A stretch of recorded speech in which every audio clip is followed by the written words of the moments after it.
There we are. And then thank you. Now at this time, I ask that you all please mute your mics for the best sound experience. Otherwise, the feedback could interfere with the information we'll be sharing with you today.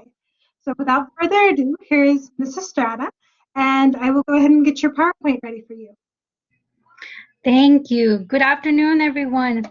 Welcome, welcome. Thank you for joining us this afternoon. It is my pleasure being with you this afternoon and to talk about financial aid, whether you are a new student, continuing student, staff member, faculty, everybody is welcome because I think that the more we're informed, the more that we know, the more resourceful that we become to our students and to any potential student at EPCC.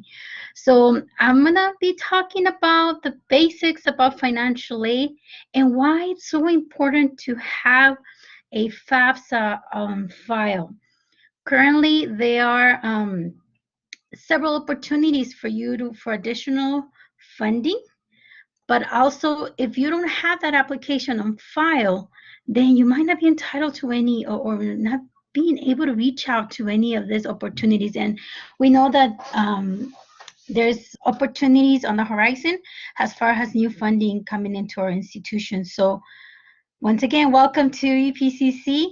And if you're wondering where we are the best place to start and finish, well, let me tell you, just as part of the financial aid piece of it, 74% of our students are on some sort of kind of financial aid assistance, neither being scholarship, Pell Grants, work study, and any other type of funding. So for those of you that are wondering where is it that financial aid comes from? So we have the financial aid or funding can come out from different sources. And as you're seeing it on your screen, neither could come in from the federal government, directly from the state, from the institution itself, and then you can funding like this will be part of the foundation. And we also have private sources. So there are plenty of resources for our students. And we're fortunate enough that at EPCC, depending of the different type of funding that the student has, they might be able to qualify for several of this type of funding and benefit from not only having their classes completely paid if they're entitled for the Pell Grant, for example, and still have a little bit of money for other expenses. We know that the current situations are, it's extremely difficult right now. Most of us, I mean, all of us, we're suffering a hardship one way or another.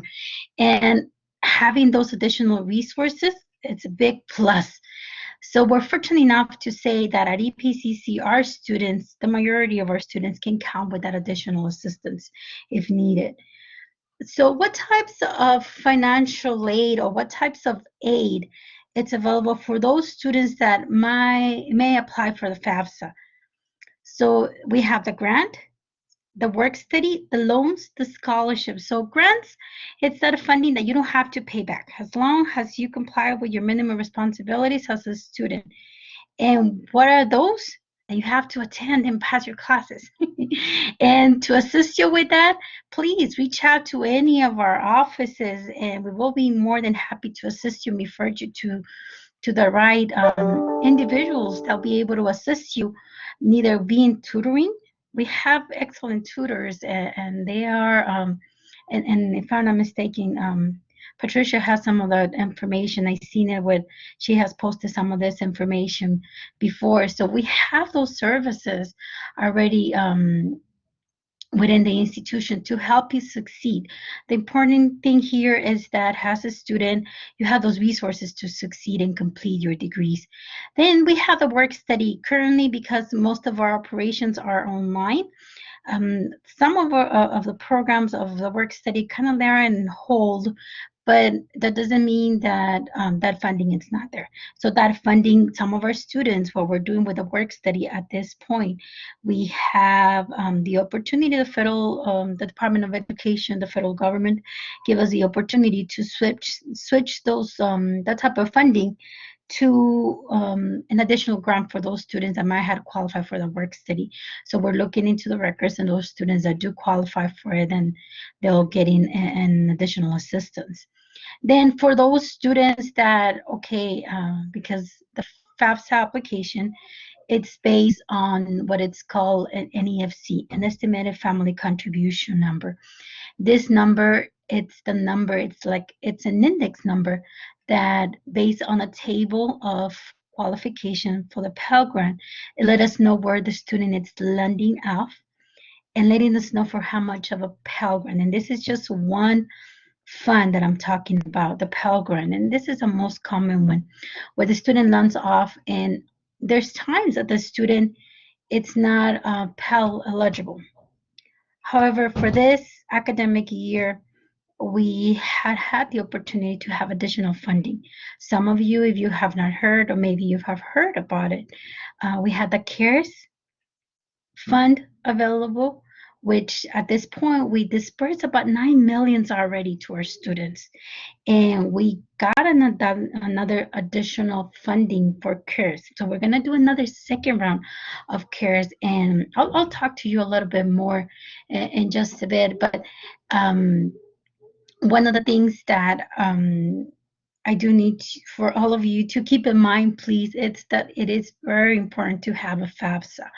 And I know Patricia was talking about a priority deadline of March 1st. It is March 15th for EPCC, but it's a priority deadline. So it's not the day that that you can apply and you will no longer be eligible to apply for FAFSA application. Then we'll talk about that a little bit more. But there's times that when the student doesn't qualify for the Pell Grant, then there's still the opportunity to obtain loans directly from the Department of Education. Then we're saying we don't want to put our students into loans. We don't. We're trying to avoid that as much as we can with all the resources that we have. But there are instances that we cannot award any of the other funding because they might not be entitled to.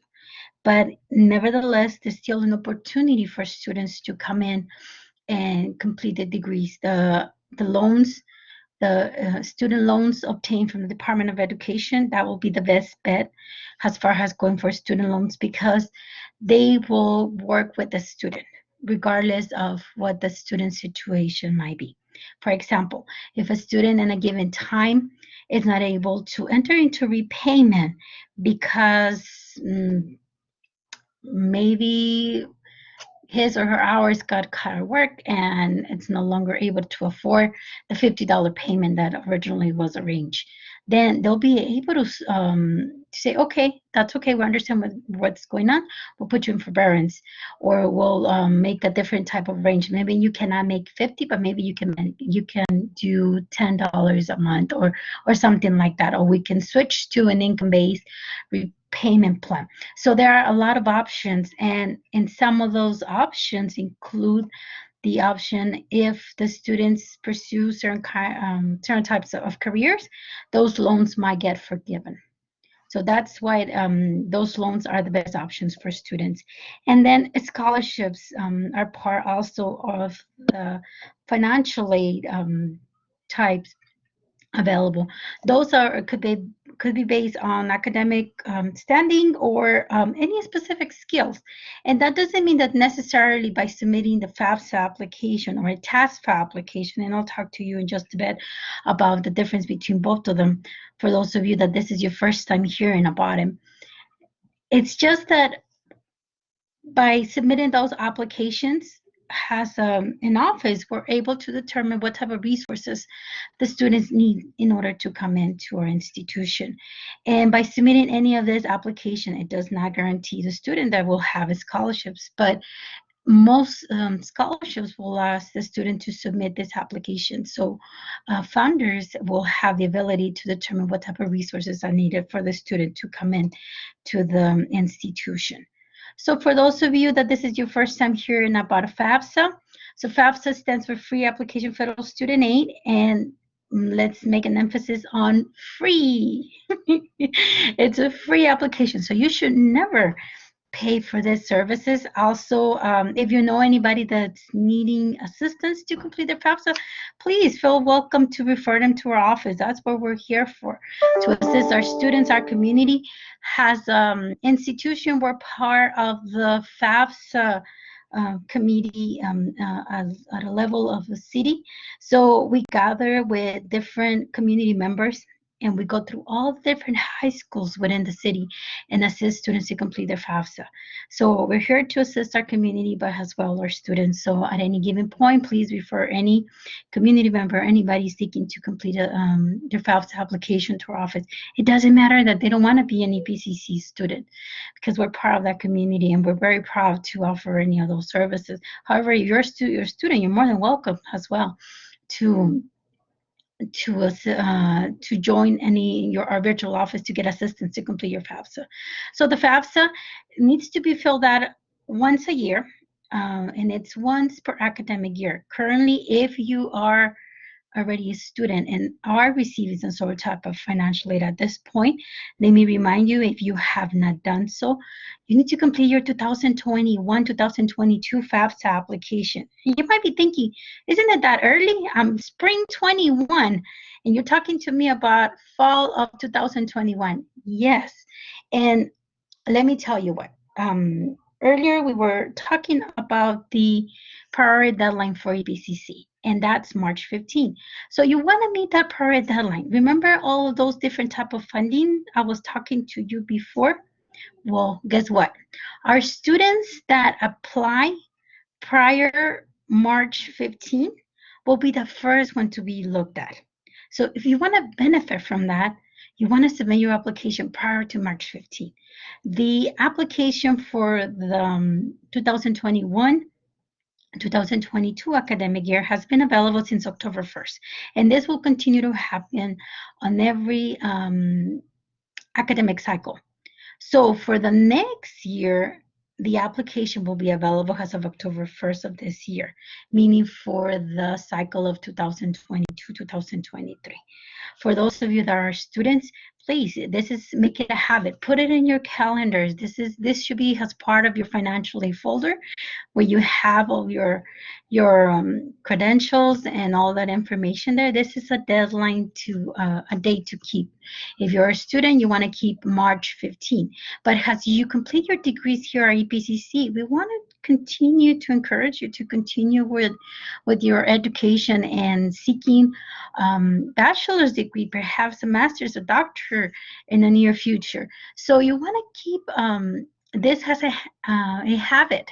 You want to do a habit of completing your applications between the month of October, November, December. Even now, if you complete your application now, it's good. But if you're planning on attending any university within the state of Texas, their prior deadline is January 15. So that's why it is important to keep those prior deadlines as part of your top of your list of financial aid, because you want to have access to those resources. You want to be one of the first students, one of the first ones to be looked at to see if you're qualifying for additional resources. So please keep those deadlines. Now, if in the near future you're planning attending school somewhere else in a different state, then it will be a good idea to check what's the prior deadline for that particular state. So who can complete the FAFSA? Anybody that is a U.S. citizen, permanent resident, or eligible non-citizen. Please don't ask me about all the categories of the eligible non-citizen, because this could change. But the good news is that when you're completing your FAFSA, it has every single field of the application has the opportunity to give you an explanation of what goes into that field. And you click on the question mark and it will give you the full explanation. And within there, on that question about the citizenship, it will explain you about who are those eligible non-citizens categories. And then this is 100% related to immigration. So that's why I can't provide you a full, correct, and accurate list of who those eligible non-citizens might be. And then this application is available at fafsa.gov, and that's where you can complete your application. So just to facilitate the whole process, and I understand some of you might have already done your application, and I'm putting a lot of emphasis on this presentation as far as having your financial aid already on file. Because in order to qualify for programs like the CARES or for grants like the CARES, and we currently have another grant that it's called a reskilling grant that I'll talk to you briefly in a couple more minutes. And so for all of those programs, we do require students to have a FAFSA application already on file. And because of the same reason, the FAFSA helps us determine if the student or what type of resources the students need in order to come into our institution or to be part of our institution, and just to meet those eligibility criteria for the Department of Education and oftentimes the state as well. So we have put the application process in 3 minimum steps. And your first steps will be to have a FSA ID. For those of you that have not created an FSA ID or might have encountered some problems creating an FSA ID, and for those of you that wonder what's an FSA ID, Liz, please explain what's an FSA ID. So an FSA ID is a username and password. Now in today's businesses, everything that we do, we have to have a username and password. Bank accounts, even system-wise, we have a username and a password.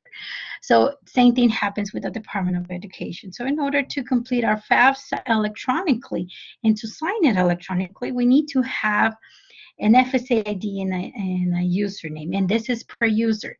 So meaning for the student, I think it's a must. If you haven't had the opportunity to create it, it's a must. It's a must to have your FSA ID.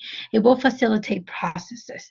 Maybe the first time you got around upon doing it and completing it with your FSA ID, but the second time around, it's going to ask you for it. So please, if you have any questions, once again, feel free to reach out to our offices. We will be more than happy to assist you on this end. For parents or for those students that need their parents' information within the FAFSA application and the parents need to sign their application, then they also need to have an FSA ID. A lot of times I get a question like, so does both of my parents need to have an FSA ID? And the answer is no. Just one of them needs to sign the application. Now, what about if I have brothers and sisters? Does my parents, every time that they do a FAFSA application, they need to send a FAFSA application for us, will they need to create an FSA ID? No. So once you have an FSA ID, you can use it in different applications, and that will be the case like for parents. Now, the second step will be to gather all those documents. So now you have your FSA ID. If you haven't created your FSA ID, now gather what type of, the different type of documents that I might need. Just keep in mind that not all students are the same. So, and not all the households are the same.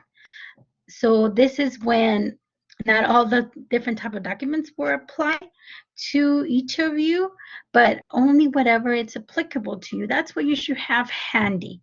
And primarily your demographic information. If you and your parents file for taxes, and keep in mind for the academic year 2021-2022, we are utilizing 2019 financials, meaning that if I file taxes, it will be the 2019. If my household or I don't file taxes, but we do get some additional income that we are not required to file, but you need to have your yearly totals for the 2019. And this is the same sequence that it's going to go year by year. So every year it's 2 years back of your financial information, but you will need to report within your FAFSA application. Now, if you are considered a dependent student, and then you might be wondering, well, what's a dependent student list? Isn't it that I'm an independent because I already live on my own, pay my own expenses, and because my parents can't help me? Well, if you don't meet any of these conditions, what you're seeing on your screen, then you're considered a dependent student. Under the eyes of the Department of Education, the primary responsibility of education relies on us, parents. I'm a mom, and it relies on us. So that's why, like, we have students that they are 18, 19-year-olds, and they're completely independent. They pay their own expenses, and oftentimes we get this question: why do I need to provide my parents information within my FAFSA? And the reason being, because they don't meet any of this criteria, then they will be considered a dependent student, and they have to provide that information within the FAFSA application. Now, if they are being considered independent students, then at that point, it's just going to go with their own information. Now, let's say we might have somebody that says, well, I do pay everything on my own. I have no contact whatsoever from my parents. I don't even know where my parents are at. They are extremely difficult situation between us. Then at that point, it's time to reach our offices. It's time to reach out to one of us, financial aid administrator, to guide you through a different process. We do have process in place for those students that they're not meeting any of this criteria. We might be able to give him and grant him what it's called a dependency override, where we will grant the student being independent, depending on the circumstances that the student might have at the time. So we do have those internal processes in place. Also, same thing when it comes to, well, the amount of money that my household received back in 2019. It's nothing like what we're currently receiving, because back then mom and dad were working. Now not even mom, only just one of them is working, and it's less than full time. So at that point, we also have processes in place where students can come in and say, I need to request what it's called an income adjustment. An income adjustment will allow us to provide aid for the student based on the current financial situation. And believe me, this is something that we're seeing a tremendous increase for this academic year. And it's understandable. The Department of Education does understand about this as well, because of the pandemic that we're going through. So please, I mean, if you submit your application with the 2019 financial information, and then it comes out that you might not be qualifying, and I'm just going to base it on the Pell Grant, because that's kind of like our main grant. That's not the only grant that you can be entitled to, but that's the grant that most of our students try to obtain. Then we can really look into your application and go through an income adjustment to see if you're able to qualify for that. Then as of step 3, we have complete the FAFSA. And the FAFSA, you have the ability to complete it either on your phone or on a computer, on a desktop, on a laptop. Most of us do a lot of our business on our phones, and I do encourage you to get the app. I have it as well. And it's very user friendly. It's great. It's a great application, and it will even notify you when it's time to renew. So as of October 1st, as soon as it opens up, you'll get a notification. Hey, it's time to renew your FAFSA. So for those of us that we forget sometimes things, then this is the perfect app, because it will give us a reminder there. So please download this app if you can. If not, you still have the opportunity to do it on the computer, and then you go to the website, which is fafsa.gov. Then within the FAFSA application itself, there's 4 sections, 4 primary sections that the application is divided into. And once again, for those of you that have never heard about FAFSA, that it might be your first time applying for, or maybe you're a student and you have completed your FAFSA, but you have your friends asking you about it because they have concerns. And I know this. I've been a student, and I think I continue to be a student at this point. and it's easier for friends to reach out to another student than to direct themselves directly to any of our offices. So please pass on this information. So the FAFSA is divided in 4 primary sections, which is the student demographics. Then it goes into the school selection, parent demographics, and the student and parent financials. So depending, this is the 4 primary sections, but depending how that FAFSA is being answered, some of those questions might show up and some of them will not show up for some students. Remember that each household is different, so we're not all the same. At the beginning of the presentation, I talked to you about FAFSA and TASFA. So TASFA, it's the Texas Application for Student Financial Aid. That's what it stands for. So we're fortunate enough to live in the state of Texas and be part of the state of Texas, because believe me or not all states in the United States will provide this type of aid for their students. So what TASFA does for those students that don't qualify for FAFSA, which ones are those students that don't qualify for FAFSA? Will be those students that have a different citizenship status, are undocumented students. So those students, they still have the benefit to come into our institution or any institution within the state of Texas and receive some state funding.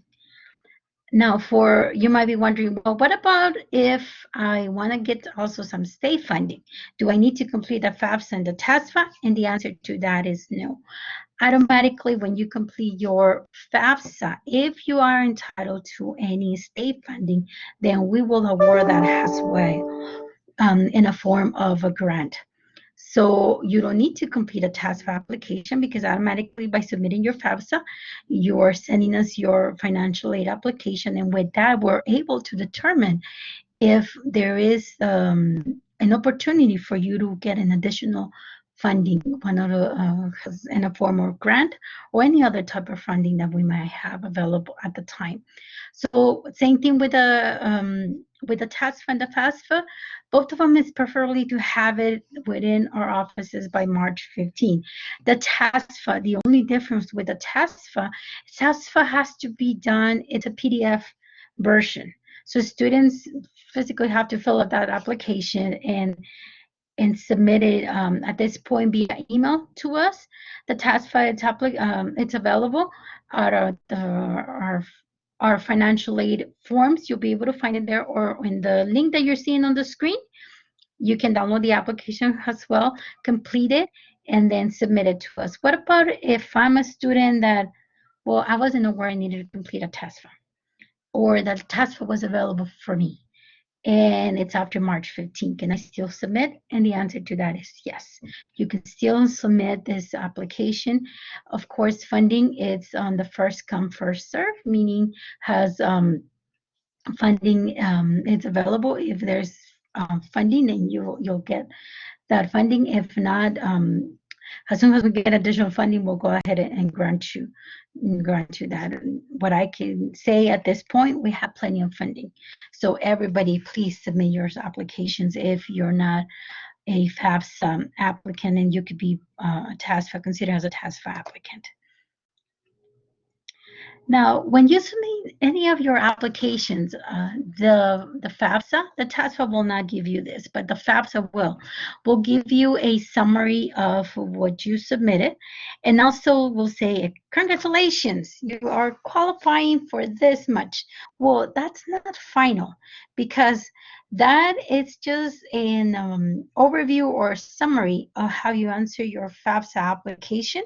But there's sometimes that if some of your students, and you might have been selected for a process that it's called verification, so that number might change, meaning the eligibility that it's provided directly when you have submitted application, that eligibility might change. So until you don't receive an award letter from the institution, then that's the type of funding that you can count on.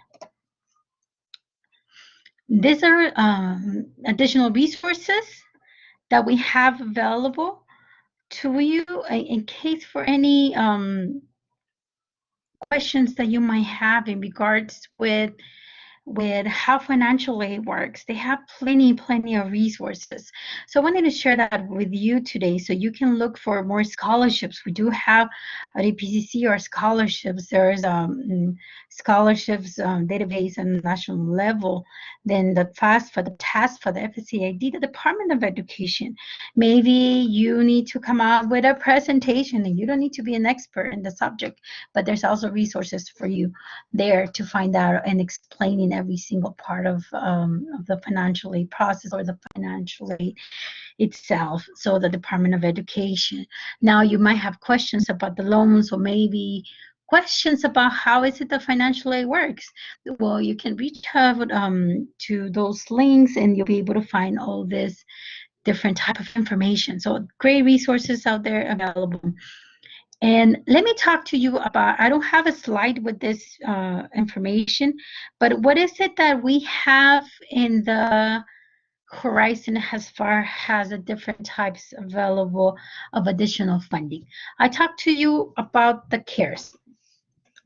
So the CARES, we were able to reach out about approximately 18,000 students, and some of these records might be, student might be counted twice, because every semester since the spring of last year, as soon as the CARES fund became available, we were awarding that funding. So a single student could have benefit of spring, summer, fall, and now spring again of CARES funding. So as of today, we have dispersed 9 million on that. And we are about to get ready for a second round of CARES. The eligibility was still in the defining all the components as far as the eligibility for CARES 2. However, one of them that I can tell you for sure, it will be to have a FAFSA application on file. If there's no FAFSA application on file, we will not be able to award that student the CARES. And then whenever we have any additional funding, become very familiar with our website. And what I mean by our website, that's the one I'm talking about, the epcc.edu.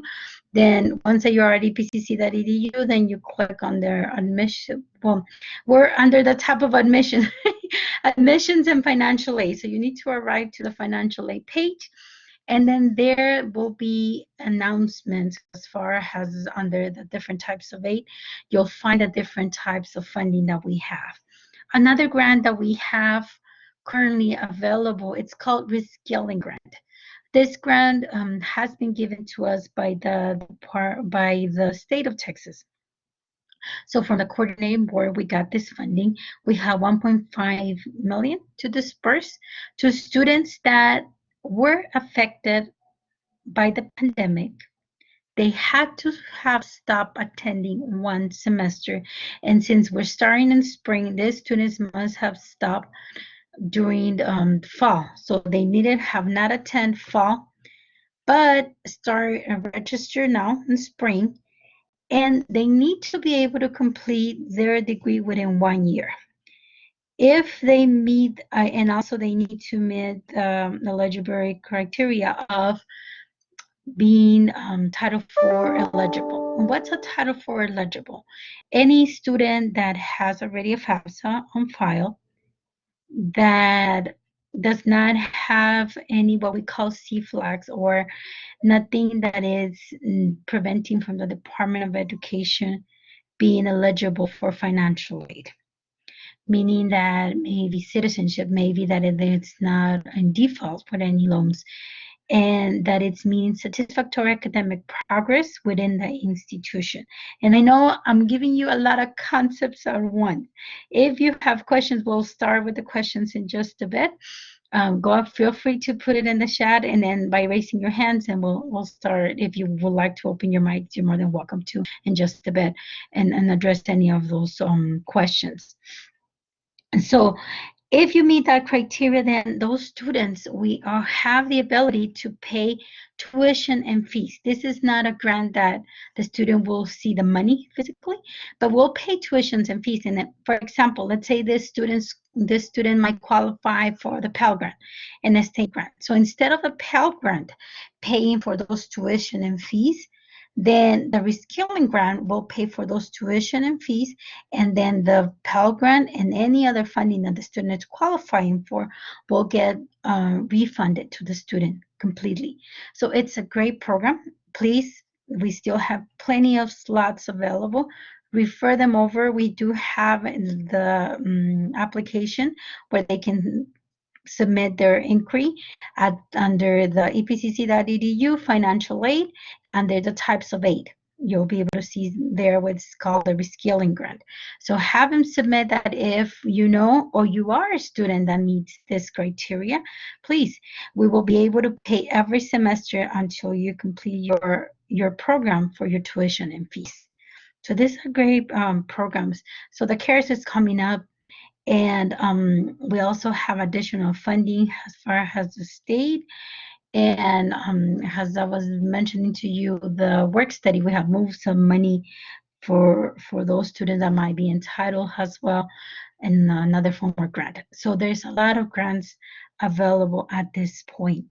So please encourage you, everything starts by submitting a FAFSA application. That's the starting point. So that's why it's very, very important to have the FAFSA application. I want to just stop talking and then give you the opportunity to make questions, and just to give you, or how can you get a hold of us? How can you find out more information about anything I have talked to you about today? And this is our contact information you're seeing on the screen. You can either send us an email, giving us a call, or visit on any of our virtual offices. Keeping in mind that we're here to serve you, we're here for you. So reach out. Now I would like to open the floor for any questions. And then Patricia. Oops, sorry. We have I didn't keep an eye on the chat. Yes, we have a couple questions in the chat. We have one from Bella that says, so October 1st will be for the 2022-2023 school year? The October 1st is for every academic year. So not only specific for 2023, but yeah, so every October 1st, what it happens, it's the new time, that's when the new cycle of FAFSA applications opens up. Okay, and then the other question was, if you used all your financial aid by going to school, can you qualify for TASFA? So it's FAFSA or TASFA. And then, so if you're qualifying for the FAFSA, we will award everything under FAFSA, meaning, remember, let's say on the grants, you're qualifying for the Pell Grant, but then as a state, we have additional funding. So we might give you some Texas grant in there. So you don't need to apply for TASFA. So it's one or the other. It's one application or the other. The next question is TASFA available for students pursuing higher education, like masters or doctorates? That will be a good question for like UTEP, and I want to say yes, because we have partnered up a lot with UTEP, and they might have some, if they have some assistance available, and I'm pretty sure they do, because they get an additional different type of funding. Since they are a university, they should have assistance on that end. I can speak on behalf of maybe UTEP and maybe Texas Tech, because we're partners on that end. But I don't know about any other institution. But the financial aid of those institutions will be the perfect contact to reach out. Wow, your presentation was fantastic today. Does anyone have any more questions for Ms. Estrada?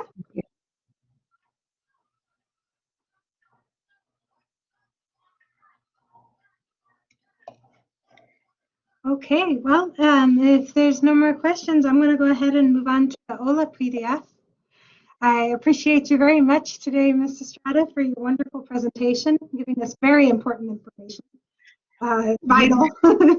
Thank you. My pleasure. Alrighty. I would like to invite everyone to download the OLA PDF. I put the information in the chat for you. The link there will take you to a download. Let me go ahead and share what it looks like. There it is. As you can see, it has all your live links on it. After you download it to your computer, you can open it up and click anywhere on that page and go directly there. One of the ones that I like to promote is Student Success Online Tutoring, which is at the very top of the page. We're open 7 days a week from 7 a.m. to midnight, and we tutor over 200 courses. So if you need help, come see us for some help. We also have the Tutor Finder on that page, which will help you find just a tutor for a particular course, or maybe know a schedule of a tutor that you want to work with. You sign in with your EPCC credentials, and from there you can select a course you need, or select View All Tutors to see all their schedules. At this time, we'd also like to invite you to join us with Tohono Passports. There we go. So Tohono Passports, we have them here every week. Let me go ahead and get the code for today's session. There we go. So that's today's Tohono Passport code. We would like to invite you to participate. You join us here at Tohono Virtual Events each week. We give you a code at the end of the session that you can use towards your own free medallion. If you're already participating, the code's in the chat. If not, it's not too late to join. This code will still be good later when you sign up.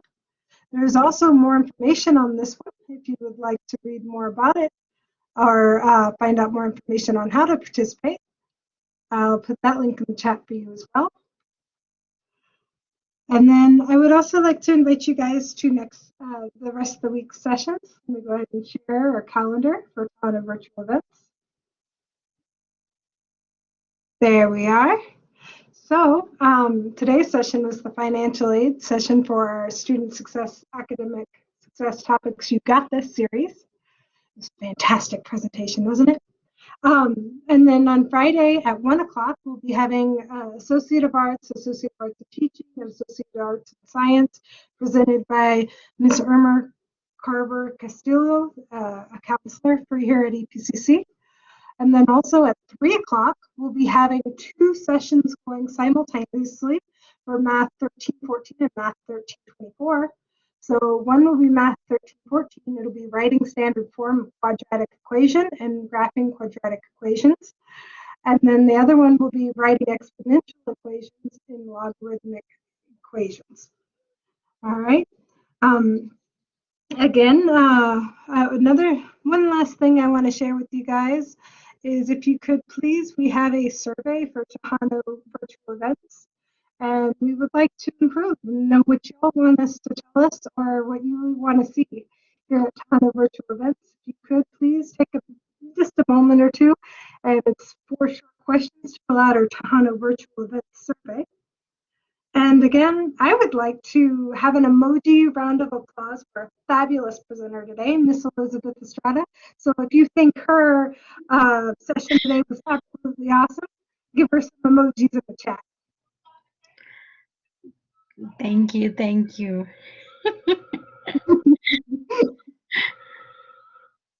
Thank you everyone for being here today.